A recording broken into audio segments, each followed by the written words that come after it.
Scuba divers are taught many things during their open water training, but a universal piece of advice is always to return to the surface with 500 pounds of air. Good advice, right?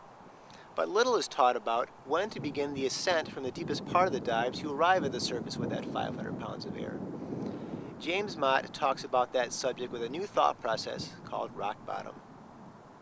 Rather than getting in the water with the idea of just make it up, just make it home, and be on the boat with 500 psi, which is what so many instructors and dive masters are telling people when they're getting in the water, it doesn't address the more important question, in my opinion, which is when do you have to leave the bottom?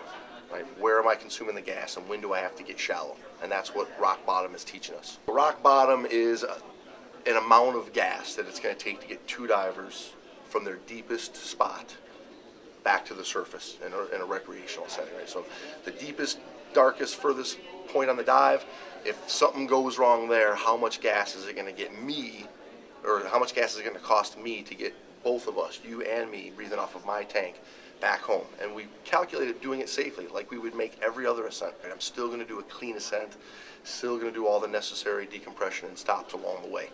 And by calculating rock bottom, I can do that. I know the number. It's a matter of calculating an ascent and adding an emergency minute into it. Right? So from 100 feet of water, if we assume the emergency happens there, it's going to take me a minute to share gas.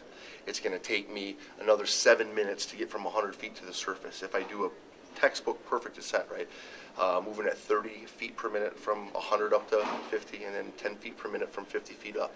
So a minute at the bottom, 2 minutes to get to 50 feet, 5 minutes to get from 50, 40, 30, 20, 10, making it to the surface. So the SAC rate is just the surface air consumption rate. How much gas in cubic feet do I consume at the surface? And once I know that number at the surface, I can translate it to any depth and just multiply it by the pressure at that depth. So in 100 feet of water, I've got 4 times the pressure, which means I'm going to breathe 4 times whatever that surface rate is. If I'm just drifting along a reef, I can use the whole entire usable amount up till I hit that rock bottom point. I can use it all, and then I got to come up and the boat's right there waiting for me. If it's a dive where the boat is anchored and moored and I have to get back to the boat, I'm going to account the gas a little bit differently. So I know I've got enough to get out, turn, and come back and still be at that returning point at rock bottom.